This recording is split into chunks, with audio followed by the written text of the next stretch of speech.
नमस्कार, तस्वीरें देख रहे हैं करनाल से। करनाल में आज कष्ट निवारण समिति की बैठक का आयोजन किया गया है, जिसमें आप देख सकते हैं मंत्री रणबीर गंगवा का काफिला जो है वो पहुंचता हुआ नजर आ रहा है। हालांकि पिछले दिनों ये बैठक होनी थी, तब स्थगित कर दी गई थी। फिलहाल आज देख सकते हैं करनाल में 16 फरवरी को इस बैठक का आयोजन जो है वो किया जाता है, जिसमें मंत्री रणबीर गंगवा जो है वो पहुँचे हैं और तमाम जो शिकायतें हैं कुछ लंबित होती हैं और कुछ जो नई शिकायतें हैं जिन्हें फिलहाल कष्ट निवारण समिति की बैठक के लिए शामिल किया गया है, उनको यहां पर आप देख सकते हैं कि सुना जाएगा, समझा जाएगा। तस्वीरें हरियाणा के करनाल से हैं। करनाल में कष्ट निवारण समिति की जो बैठक है वो रहने वाली है, जिसमें आप देख सकते हैं कि मंत्री रणबीर गंगवा जो है वो फिलहाल यहां पर पहुंचते हुए नजर आ रहे हैं। पिछले दिनों ये बैठक जो है वो करनाल में स्थगित हुई थी। हालांकि आज 16 फरवरी को इस बैठक का आयोजन किया जा रहा है, जिसमें तमाम तरह की शिकायतें सुनते नजर आएंगे मंत्री रणबीर गंगवा। जिला करनाल की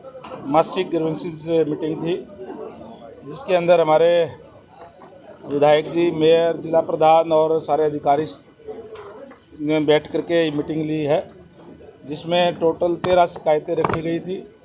5 उसमें से ड्रॉप कर दी गई है, उनका समाधान कर दिया गया है। 8 शिकायतें अभी पेंडिंग है, जिसके लिए दिशा निर्देश दिए हैं कि अगली मीटिंग के अंदर पूरे तथ्य लेकर के आएँ और वो विस्तार से बताने का काम करेंगे। हमारे जो ये अधिकारी है उनकी जिम्मेवारी भी लगाई गई है।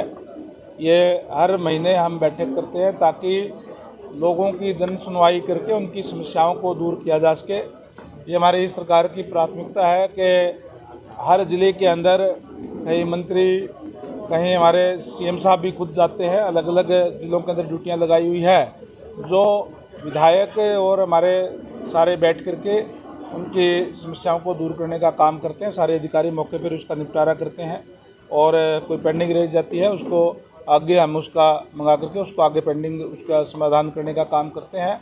और भी जो नई शिकायत आती है वो अगली मीटिंग के अंदर उसके अंदर जोड़ ली जाती है। गंगवा जी, अनिल विज और एसपी की आपस में में हुई, इसको प्रशासनिक अधिकारी भी कुछ और नज़रिए से देख रहे हैं, नेता लोग भी और नज़रिए से देख रहे हैं, पब्लिक में भी एक गलत मैसेज जाता है। आप इस पर कुछ कहना चाहेंगे?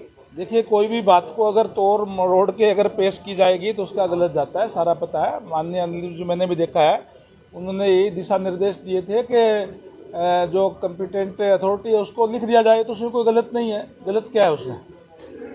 सर, बजरंग पूनिया का एक बयान आया कि खिलाड़ी विदेश जा रहे हैं, अच्छा सिस्टम बनना चाहिए, कोच भी बाहर जा रहे हैं। देखिए, जितनी भी हमारी जो खेल नीति है वो आज पूरे देश के अंदर सबसे अच्छी खेल नीति हरियाणा प्रदेश की है और सबसे ज़्यादा कैश अवार्ड और सुविधाएं जो खिलाड़ियों को हम दे रहे हैं, और उसी का परिणाम है कि आज देश के अंदर जितने भी मेडल खिलाड़ी लेकर के आते हैं वो आधे से ज़्यादा अकेले हरियाणा प्रदेश के खिलाड़ी जो लेकर के आते हैं। हमें गर्व भी है इस बात पे और हमारी खेल नीति के कारण ही लेकर के आते हैं। करनाल में देखा कहीं स्टेडियम में खास होने वाला है। हाँ जी, बजट सत्र जो है शुरू होने वाला है, किस तरह की रूपरेखा रहेगी अगले वीक में? देखिए, अभी आपने देखा कि केंद्रीय बजट भी हमारे बीच में आया है और केंद्रीय बजट के अंदर जिस तरीके से जो बजट आया है बहुत ही ऐतिहासिक और इस देश को आगे ले जाने वाला, जो हमारे देश के यशस्वी प्रधानमंत्री है नरेंद्र मोदी जी,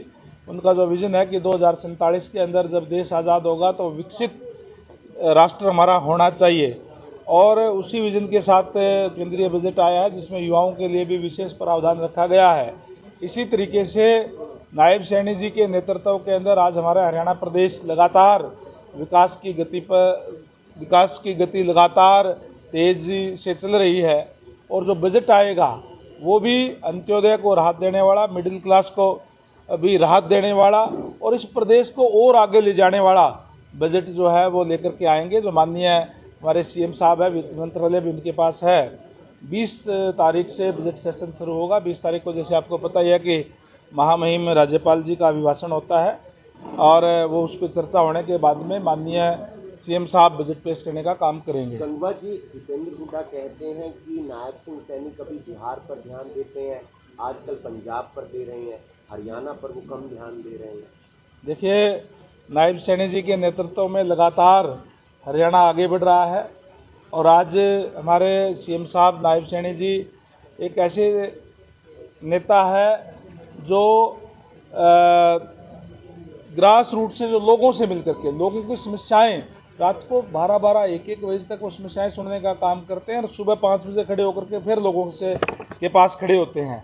तो इसलिए लोग आज उनको चाहते हैं और चाहे वो पंजाब की बात हो चाहे दूसरे स्टेटों की बात हो, वहाँ जाकर के भी प्रचार करने का काम पार्टी का करते हैं। कांग्रेस के लोगों को तो आपस में लड़ने से फुर्सत नहीं है, गुट बने हुए हैं उनके आपस के अंदर, तो वो इस तरीके की बात करते हैं जो कांग्रेस पार्टी आज पार्टी नहीं है। बल्कि हरियाणा की बात करूं तो केवल गुट हैं अलग अलग, कहीं हुड्डा जी के हैं, कहीं दीपेंद्र जी के हैं, कहीं शैलजा जी के हैं, कहीं वीरेंद्र जी अपना बना रहे हैं। तो इस तरीके के गुटों में बटी हुई कांग्रेस है, उनके पास कहने के लिए आज और कुछ नहीं है। मंत्री जी, हरियाणा के अंदर कई हजार लोगों की पेंशन कटी है लेकिन उसके बाद वो दोबारा चालू कर दी गई। गलत तथ्य है, ये गलत तथ्य है। किसी की कोई पेंशन नहीं कटी। ये पेंशन मैं बताऊं कि 1987 के अंदर चौधरी देवीलाल जी की सरकार थी, उन्होंने शुरू की थी, अच्छी बात है। और 2000 से लेकर 1987 से लेकर के 2000 तक बहुत सी सरकारें आई, कांग्रेस की भी सरकार आई, किसी ने 1 रुपया भी उसके अंदर बढ़ाने का काम नहीं किया। उन 2000 के अंदर जब इंडियन नेशनल लोकदल की सरकार आई तब उसमें पहले 100 रुपये फिर 100 रुपये, केवल 200 रुपये बढ़ाने का काम उस समय में किया था। और उसके बाद में 10 साल तक भूपेंद्र सिंह हुड्डा जी की सरकार प्रदेश के अंदर रही, उन्होंने केवल उस 200 को 500 तक करने का काम किया और कुछ नहीं बढ़ाया उन्होंने। उसके बाद में उन्होंने 1000 की घोषणा की थी, दिए नहीं। जब भारतीय जनता पार्टी की सरकार आई तब उन्होंने देने का काम किया। केवल और केवल दीवारों पर तो लिखाया था कि गुलाबी नोट लिफाफे में कुछ इस तरीके का, लेकिन दिए नहीं उन्होंने गुलाबी नोट। गुलाबी नोट देने का काम भारतीय जनता पार्टी की सरकार ने किया। और इन 10 सालों के अंदर भारतीय जनता पार्टी की सरकार के अंदर 2200 रुपये पेंशन बढ़ाने का काम किया है। प्रदेश की जनता को पता, आप देख रहे हैं कि किसने बढ़ाने का काम किया और कौन देना चाहता है। और ये जो बात ये कह रहे हैं, पहले 10,000 से ऊपर जो है जिसकी आय होती थी उसको ये पेंशन नहीं मिलती थी। उसके बाद में उसको 1 लाख रुपये किया गया। भूपेंद्र सिंह हुड्डा जी की सरकार के अंदर उसको 2 लाख रुपये किया गया। और माननीय मनोहर लाल जी जब आए थे तो उन्होंने इसको बढ़ा करके 3 लाख किया गया। और पहले कितने बुजुर्गों को पेंशन मिलती थी, आज कितनों को मिलती है, आपके सामने है। कांग्रेस का आरोप है कि अमेरिका और भारत की जो ट्रेड डील हुई है उसका नुकसान किसानों को हो। कांग्रेस आज केवल और केवल भ्रामक प्रचार करने का काम करती है। आज जिस तरीके से आदरणीय नरेंद्र मोदी जी के नेतृत्व के अंदर जो छवि भारत की बनी है विश्व लेवल के ऊपर, वो सबके सामने है। और इनके पास और कुछ कहने के लिए नहीं, केवल और केवल बहकाने का काम कांग्रेस के लोग करते हैं। सर, भारत ने पाकिस्तान को हराया T20 वर्ल्ड कप में, टीम इंडिया को कुछ मैसेज देना चाहेंगे आप? बहुत बहुत बधाई। कल महाशिवरात्रि थी और महाशिवरात्रि के दिन जिस तरीके से टीम इंडिया ने पाकिस्तान को हराने का काम किया है, लगातार टीम जीत रही है, उनको बहुत बहुत शुभकामनाएं। सर, हरियाणा के अंदर आज पूरे हरियाणा के अंदर कांग्रेस जो है वो प्रदर्शन कर रही है हर जगह। किस चीज़ का प्रदर्शन? ट्रेड डील को लेकर, और जो कह रहे हैं मैं गलत। कह रहा हूँ ना, केवल और केवल भ्रामक प्रचार कर रही है। किसानों का हित कांग्रेस पार्टी ने कभी भी नहीं देखा। कांग्रेस पार्टी भूपेंद्र सिंह हुड्डा जी की सरकार थी तो केवल 1.5, 2 रुपये के चेक उनको देने का काम करती थी, जबकि भारतीय जनता पार्टी की सरकार में 10 सालों के अंदर उनसे 15 गुना ज़्यादा मुआवजा देने का काम किया। Thank you. लोक संपर्क एवं कष्ट निवारण समिति की मासिक बैठक आप देख सकते हैं करनाल में आयोजित हुई है। मंत्री रणबीर गंगवा पहुंचे हैं। करनाल विधायक जगमोहन आनंद आपको नजर आ जाएंगे। इंद्री विधायक रामकुमार कश्यप यहां पर नजर आ जाएंगे। करनाल डीसी आप देख सकते हैं वो मौजूद हैं। करनाल एसपी और साथ में करनाल मेयर रेणुबाला गुप्ता सहित भाजपा के जिला अध्यक्ष हैं परवीन लाठर, वो आपको यहाँ पर नजर आ जाएंगे। फिलहाल करनाल में इस बैठक का आयोजन हुआ है। करनाल मेयर रेणुबाला गुप्ता जो हैं वो और साथ में बीजेपी जिला अध्यक्ष परवीन लाठर भी आपको इस बैठक में नज़र आ जाएंगे। और साथ साथ तमाम अधिकारी पहुंचे हैं और तमाम जो नेता हैं वो आपको यहाँ पर दिखाई देंगे। तस्वीरें हरियाणा के करनाल से।